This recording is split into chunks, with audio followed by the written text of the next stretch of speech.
Hello, N4HNH here. This is going to be my very first interview video. There may be some technical difficulties. We'll just see how it works out. But I want to introduce you in this video to my mother's other son, uh, who's an amateur radio operator. Okay, my brother, Wayne, W4KWM, or as he likes to say, Whiskey 4, Keep Walking Mountains. And we'll talk about that photo that's behind me on my QSL card there when we get into this. So without further ado, let me bring in Wayne, W4KWM. So let's see, he should be joining us here any second. Hello, Wayne. Hello.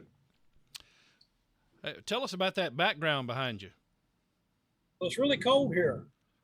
Sitting here amongst all the ice in the trees, and I got cold air blowing on my back. This is actually a picture from Bald Mountain in North Georgia, one of the SOTA summits that we go to. Not a terrible trail. It's fairly well marked unless it has snowed, like in this case. And the only way to know where you're going is by GPS track. That's true. There's not really a definite trail, and you especially don't see it in the snow. And if you look over Wayne's right shoulder, lower left of the screen, you'll see a little rooftop-looking thing. That is the trailhead for Bald Mountain. And where that photo was taken was where we parked before we hiked. So hint, hint, Wayne is into Summits on the Air. If you look at the QSL card behind me, my background, you'll see over there on the right, SOTA, and then that's me in that smaller photo. Hiking. As a matter of fact, Wayne took that photo. I'm using a speaker mic. That's my Yaesu FT270 and a Diamond SR H770S high gain ducky. Phenomenal antenna. It's equal to any of the telescopic pull-out antennas, but it's flexible. We actually shot some promo photos for Diamond. That is a prototype they gave me to try out, and say, hey, go break it. Well, no, not really, but just to prove that it was flexible. And by the way, before I remove this QSL card photo, because I'm going to get into the photo behind me as well that's on my QSL card, before I remove that, I'll just mention that if you would like one of those QSL cards, work me on the air sometime and send me your card with a self-addressed stamped envelope, and I will get one of those off to you. But right now what I'm going to do is I'm going to change the background, and we'll talk about that photo behind me, and Wayne and I will talk about what got Wayne into amateur radio, what his interests are, all sorts of things here we'll try to cover in, I don't know, a little under a half hour, maybe a half hour or so. So right now what you're looking at there behind us, that is, well, Wayne, you go ahead and tell us all about it. That's an image taken from the summit of Trey Mountain, a little north of Helen.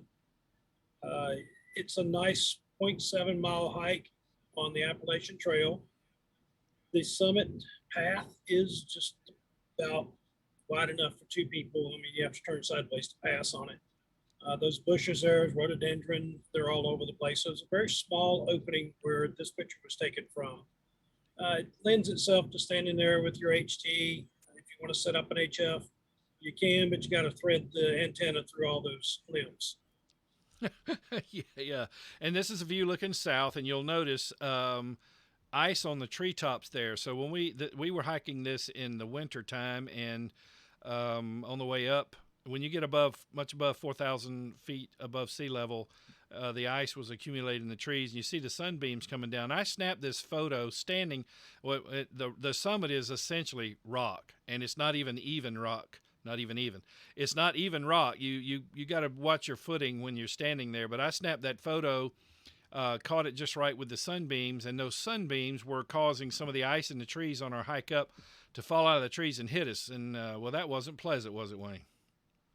No, they kind of hurt when they hit you. Always wear a hat, as Doug learned. Oh yeah, I learned my lesson bad about that. What mountain was that? Galpin.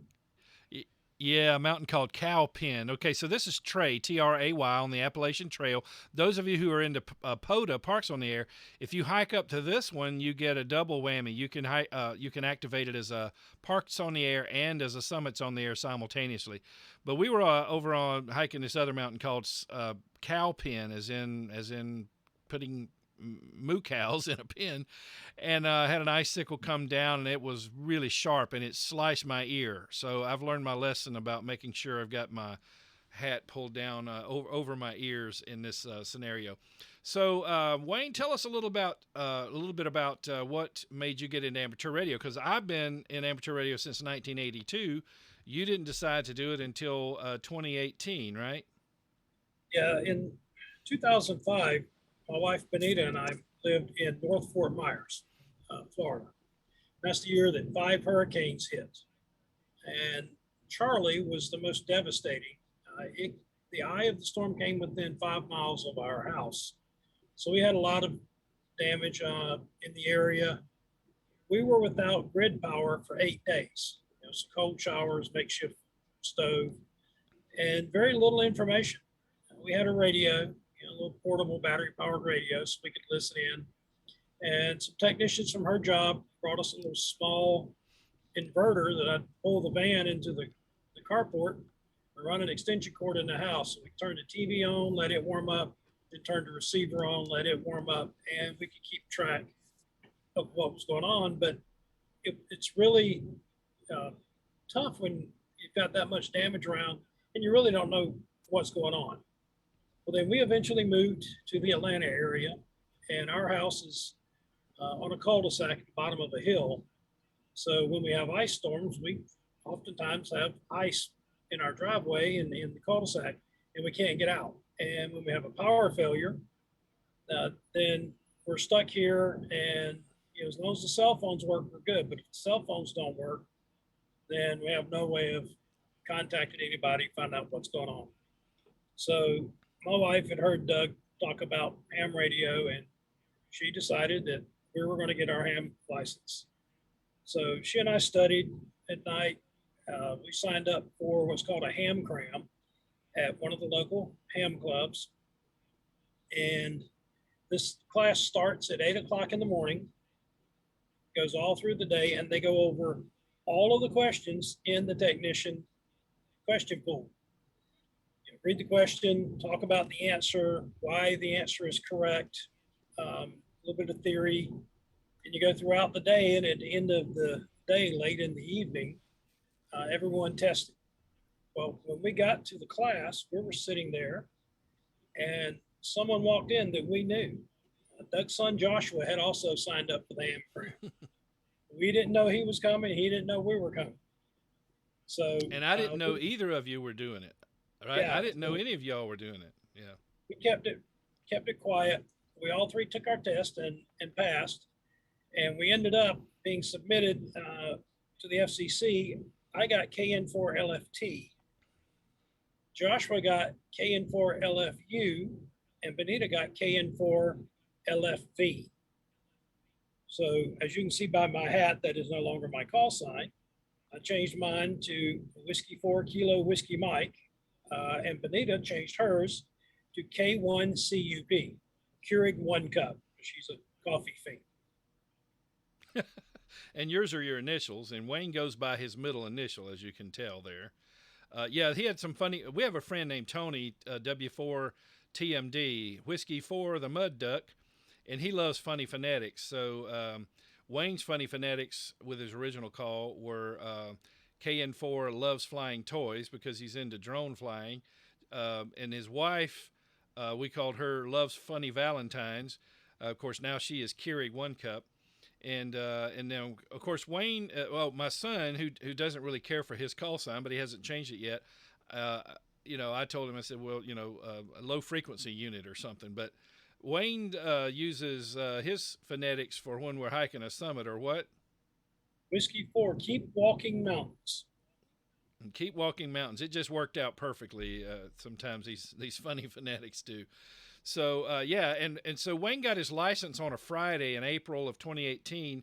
I had him on Stone Mountain here near Atlanta, Georgia, the very next day doing a Summits on the Air activation with an HT. And so ever since then we hit it. And so the way this works is these summits are worth anywhere from 1 to 10 points. You just have to make a minimum number of contacts.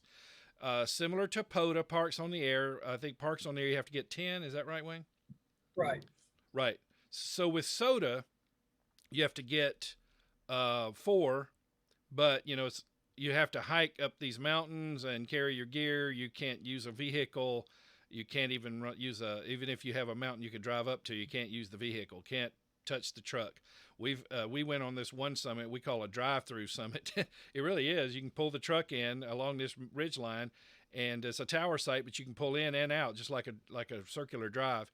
And but we couldn't even so much as lower the tailgate and put our HF rig on it and to rest it. So that's the rule on summits on the air.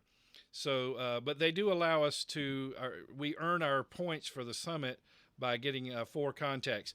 The summits are worth anywhere from 1 to 10 points. The view you're looking at here from Tray Mountain, that summit is worth 10 points. But that day, we got an extra 3 bonus points for the winter bonus that they provide for SOTA activators. So we that day were able to earn 13 points apiece toward 1,000 points until you have reached the goal of what they call Mountain Goat, and you can get a trophy and a certificate, and it's all a lot of fun. By the way, the people who are what we call chasers, the ones who are giving us the contacts, can also participate and get a 1,000-point award as well. It is kind of tongue-in-cheek, but I'll just tell you, Wayne and I both have done that as well, and you get dubbed a shack sloth. But so, in fact, Wayne made it to shack sloth and mountain goat one day apart. Isn't that right? Yeah, I think so. Yeah, yeah. As a matter of fact, Wayne did something unique. Most of his SOTA chases were with his HT from summit to summit, other SOTA operators. So his chase points are not just chase points, but he got summit to summit bonus for his for reaching 1,000 points. So that worked out very well. As a matter of fact, so Wayne did make it to Mountain Goat. I'm going to change the image behind us and let you see. The day he made it to Mountain Goat, it was on a mountain called Sassafras Mountain here in North Georgia near what, Dahlonega, Wayne? Near Dahlonega. So there he's holding the SOTA flag. You can't see all of the SOTA logo there, but look on his head up there. So he indeed became a mountain goat that day on Sassafras Mountain in North Georgia. So let me give you a little view of a few of our other summits, and then we're going to get into Wayne's radio equipment. We'll talk about that a little bit, but I'm going to switch over to another. We've had some good adventures. So the first one I want to show you here has to do with, being an amateur operator, we like to experiment. So I had encouraged Wayne about, building something. Well, we were out there, so I shouldn't mention that. So he was a technician. What we would do is we would try to get, I along with him, we'd get our first 4 contacts with the HT because Wayne was a technician. So I wouldn't even break out the HF rig until we got 4 contacts. And along the way of doing that, and I'll let Wayne tell you in a few minutes what happened when he got to 500 points. But along the way of doing that, we decided it'd be nice to have a better antenna to reach a little bit further out with that 5-watt HT. So Wayne decided to experiment. Well, let me back up a second. Wayne bought a 4-element Arrow Yagi that he would carry up on these summits, and we had fun with it. But Wayne, tell him about it. Well, it was designed as a hiking collapsible antenna, but it's not exactly light. So I had a bag for it, collapse it down, and it worked really well, but it's a little heavy to carry. And then once you get on, you even had a mast. You had a mast pole for it as well. I made a mast pole. I rigged a camera tripod that I could carry it and set it up and just be hands off with it. But that's a lot of weight to carry, a lot of stuff. Yeah, it was and Cowpen Mountain hiking in the snow with that thing. So Wayne decided to go to work and try to come up with a Yagi design that would be more, easier to carry. So tell us about that Yagi. And by the way, I'll tell you that this photo was taken on Brasstown Bald, the highest peak in Georgia, up on its observation platform. So tell us about that antenna there, Wayne. Right, so this is, as you can see, it's a 3-element Yagi. The boom is made out of carbon fiber, so it's extremely lightweight. The elements are 0.8 millimeter piano wire. So a little bit of concern in the beginning about wind load on them, because we've been up with tape to measure Yagis, and the wind blows and the elements fold over on you. but these are so small, even really strong winds don't really affect them at all. So that is a 1 meter stick of carbon fiber, which is conductive at the higher frequencies. So the elements have to be isolated from the boom. And then I made a little short cap that goes on the back. So when we're hiking, all of those elements pull out, tuck inside of the boom, and then we Velcro it to our trekking poles and carry it on the trekking pole. The whole assembly weighs a little over 3 ounces, including the coax. So it's really, really light, and it works amazingly well. Yeah, it's quite something. We both have one, and we've made some for other people as well. And you know, the gator clips, as you can see there, you can use those to tweak what frequency you want to be perfectly resonant on. We tune it for 146.52 because most of our SOTA operation with an HT is well, certain areas we may move over to different frequencies where we know that, like I think Carolina is like 146.55. We have down in our area here near Atlanta, a lot of folks are on 146.490. But 5.2 is the national simplex calling frequency. And there was a push a few years ago to try to get more people using 5.2 because there was a story going around, and apparently it had some truth to it, about people trying to maybe we might lose some of 2 meters. So there were some guys here in the Atlanta area. Well, there's a guy in Atlanta, a guy in Tennessee. They talk to each other on 146.52. Of course, they have beams and very tall towers. And we heard them on there. And at first, I think we agitated them a little bit. But then after a while, they actually got to where they would help us. Maybe it was just to get us over and done and out of their hair. But they would actually get on there and direct people. Say, hey, there's going to be some guys on a mountain here in a little bit. Them SOTA guys. Yeah, those SOTA guys. And hey, you can help them out. So they turned out to be really wonderful people, and they've helped us in many pinches get, because let me tell you, even just getting 4 contacts with an HT, some of these remote places, not always easy. So those guys wound up being our buddies and helping us out a good bit. We were on one summit. Let's see, what is the name? Hale Ridge. Which one? Hale Ridge. Yeah, that one was a tough one. You're so and surrounded by wild hogs, and that one was tough. What's the one with all the graffiti on it up there near Hiawassee? Bell Knob.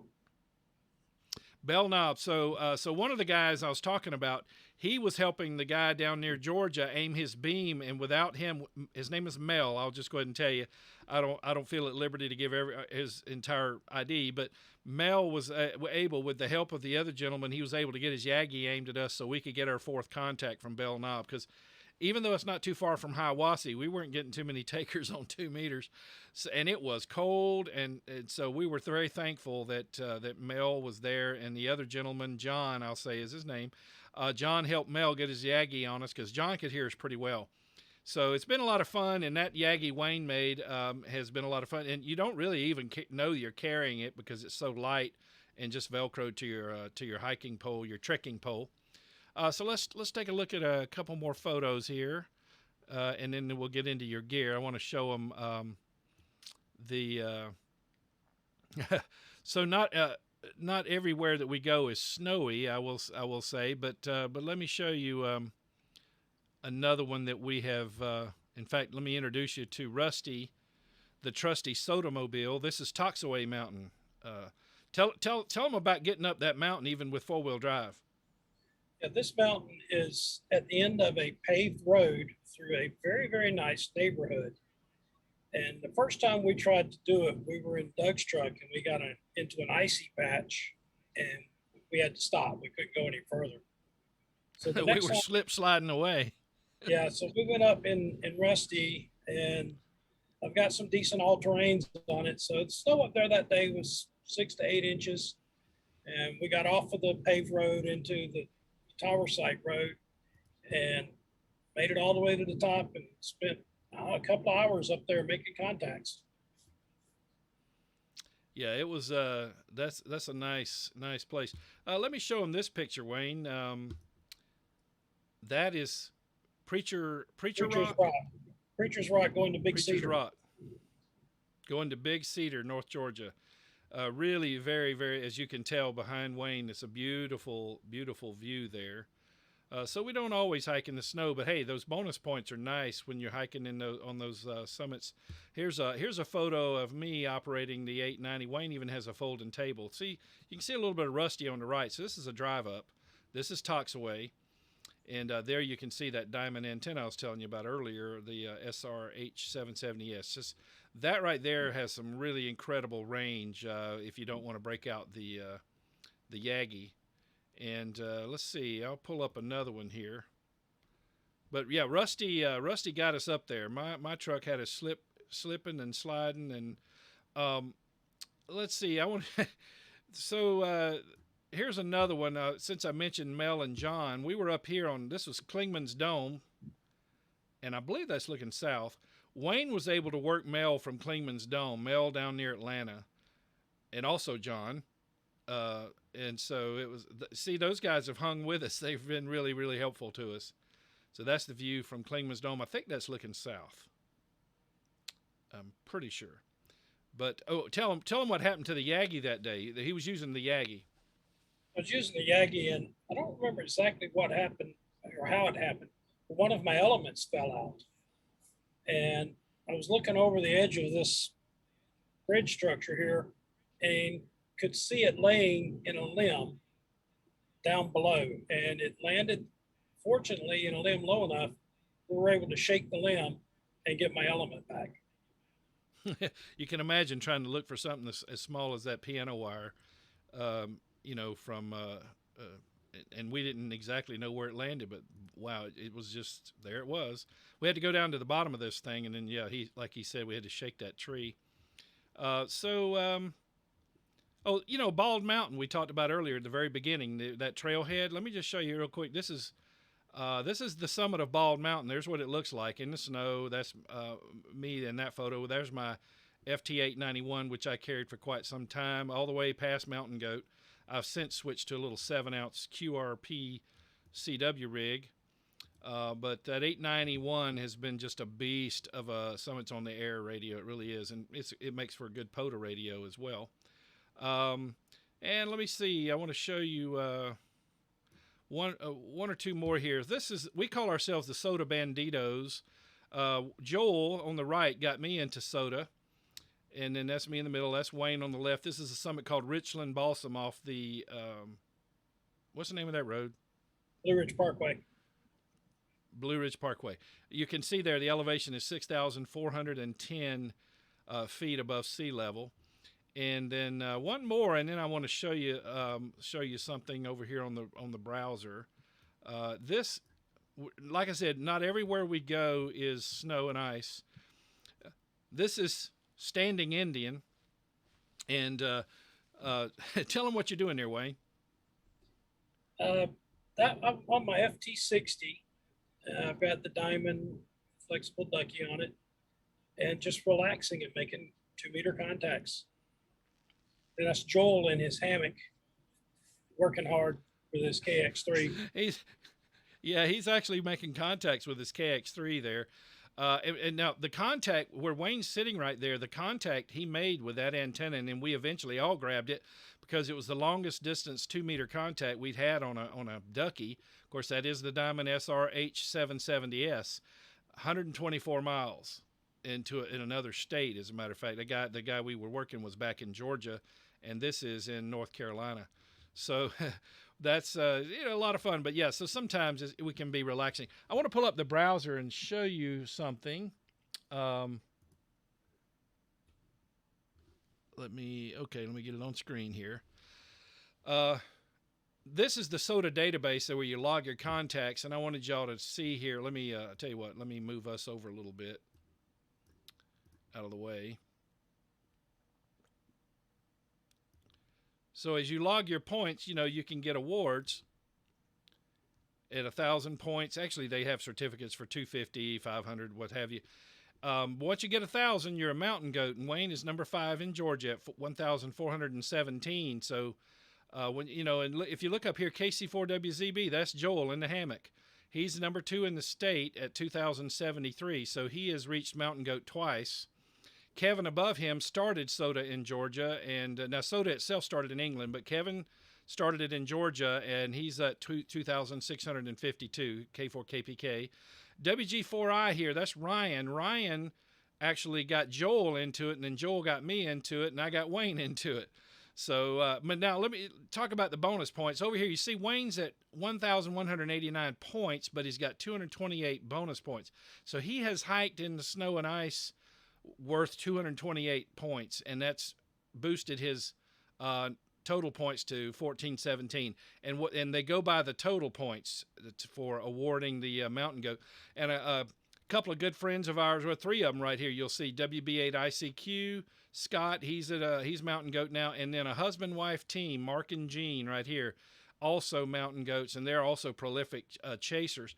And our friend Richard, he's the fourth member of the SOTA Banditos that's not in some of those photos because he's a relatively new amateur operator. But by the way, the guy's already, it's 25 words per minute CW. He's taken off like mad. And he is approaching his 1,000 points. So this is a database that is maintained by the people in England that started Summits on the Air. All right, Wayne, so in the remaining time, I want to tell our viewers about your first HF rig. And, well, for that matter, okay, so Wayne was a tech for a while. He made it to 500 points, and we were at something called Tech Fest that is hosted by the same club, the Gwinnett Amateur Radio Society, where he took his ham cram. And we were there, and they were giving tests, and Wayne was ready to test for the general. But what did Pat, and let me tell you who Pat is. KI4SVM is the association director for SOTA that covers the Carolinas, but Pat's been a mentor to all of us. He's just a phenomenal guy. And Pat will often bring the setup so we can show SOTA at Hamfest. And so what was it Pat told you, Wayne? I came out and told everybody that I had passed my general, and I've been doing the HT, but now that I've got HF, I don't have to struggle so hard. And he challenged me to go all the way to mountain goat on VHF, UHF. So I was at 520 points at that time, and just took it as a challenge and maintained using only the HT. I'd get my 4, and sometimes I get on HF, and sometimes I just keep working the HT. But I made it all the way to mountain goat there on Sassafras using VHF, UHF. And in the spirit of SOTA, by the way, SOTA began in England on 2 meters. So it was a pretty cool thing for him to do. It's not extremely rare, but, because in the early days they did it that way. But most people these days will integrate HF into it as well. So what we did was we'd always make sure we got our qualifying contacts with HTs, and then we'd move over to HF. If I'd have thought about it, I'd have tried to hold out and do the same thing, but I had already used HF, as a matter of fact, on my first activation, so I couldn't do that myself. But all right, so let's talk about, once you did get your HF privileges with your general, what was your first HF rig that you bought? Got a Yaesu FT890 off of eBay. It came in and it was in pristine condition.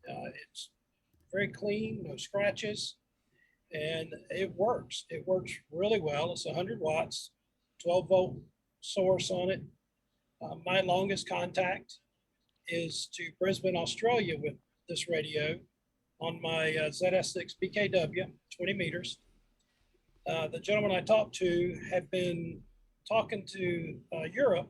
In fact, he was mainly trying to get contacts in Europe, and he heard me off side lobe or off the edge of the beam, and I got a 5.9 to Brisbane. It's 11,298 miles, and given that he was looking at Europe, it was easy enough to figure out which direction my signal went. Yeah, and I should mention, y'all, that's the very first HF rig that I bought back when they first came out in the early 90s. I bought mine in 1991, and had a lot of fun with that radio. And by the way, still have it, will not part with it. It's got a fine receiver. It really is. It's like the little brother of the FT990 from that era, which was the little brother of the FT1000. But it's a very, very good dual super heterodyne receiver. A lot of fun. It's got a wonderful audio to the receive. The receive quality is just great. My friend Joel jumped in the truck one day when I had mine mobile, and I won't mention the name of the brand that he had been using, but he got in the truck and he says, "Oh wow, compared to his, it sounds like you took a blanket off the speaker." So we've had a lot of fun with that radio. This pre-DSP, but it's got a fine receiver in it. Now these days, I know you mentioned you got the ZS6 BKW. That is, of course, you guys know watching my channel. It's one of my favorites. Such a performer, and you don't have to have an antenna tuner for 12, 17, 20, and 40, and actually it'll work the FM portion of 10 meters without a tuner, and then you can use a wide range tuner to cover other bands through 80. But Wayne, what's your base station these days?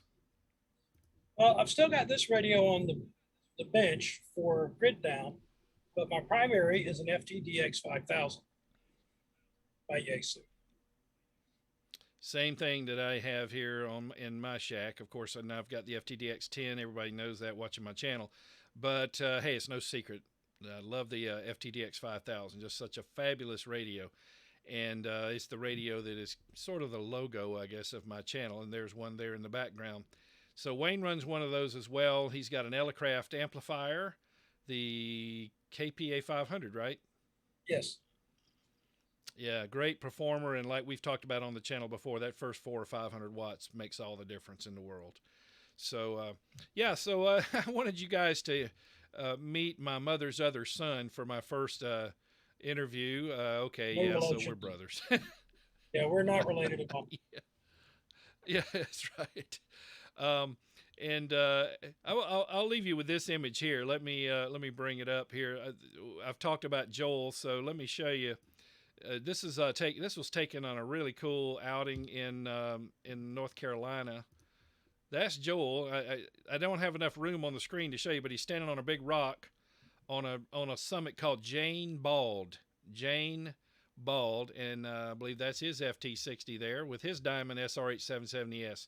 So Joel's the one. He's the big mountain goat that got us going in this, and so the three of us you're seeing on the screen there, we were what we called ourselves the SOTA Banditos, and now we got Richard. We call him Ricardo, and so we've had a lot of fun doing this. Well, Wayne, thank you for joining us for the interview.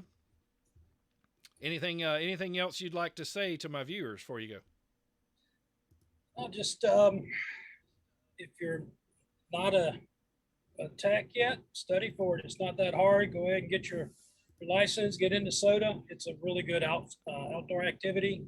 You don't have to hike in the snow. We're just dumb enough to do it. That's true. Yeah, we kind of have a little bit of a reputation. So I'll leave you with this. So we have a little thing we call chumming. On the way to the North Georgia mountains, we'll get on some of the repeaters and talk to our buddies, and they've gotten to know us now, and they know we're headed to a summit. But we started it out, hey, we're going to be hiking a mountain. Can you guys be on 5.2 and listen for us? And so sometimes we'll get on there in the really bad weather. In the sunshine, they'll go, hey, because they've gotten to know us going up there in the rain, going up there in 38 degrees in rain, going up there in the snow. So when we get on there on a sunny day, we've been teased and said, hey, what are you guys doing out today? It's a beautiful day. So, all right, well, Wayne, I appreciate it. And, hey, I got a shout-out to my Patreon team who bring these videos to you, patreon.com/N4HNH. Without those folks helping defray the cost of these videos, the production and everything, I wouldn't be able to bring you these videos. If you'd like to join that team, go to www.patreon.com. That's patreon.com/N4HNH. And there are 3 levels of participation. And if any amount you can help out with, you don't have to join at one of those levels, but there are 3 offered there. But there are perks for the executive and VIP level. I'll just mention that. But we have polls, we have internal technical discussions, and so it's another team separate from just the YouTube channel itself. So if you would consider joining that, please subscribe to the channel. Please click that thumbs up on this video. Helps us out with YouTube's search algorithm. And share the video with your friends if you would. Social media, email, text messaging. And don't forget to click that notification bell. And in that way, you'll be notified when I upload a new video, which is generally 1 and sometimes 2 a week. All right, hey, thanks for watching, and thank you, Wayne, for joining us. W4KWM 73. And this is N4HNH saying 73 from North Georgia. Thanks, Wayne.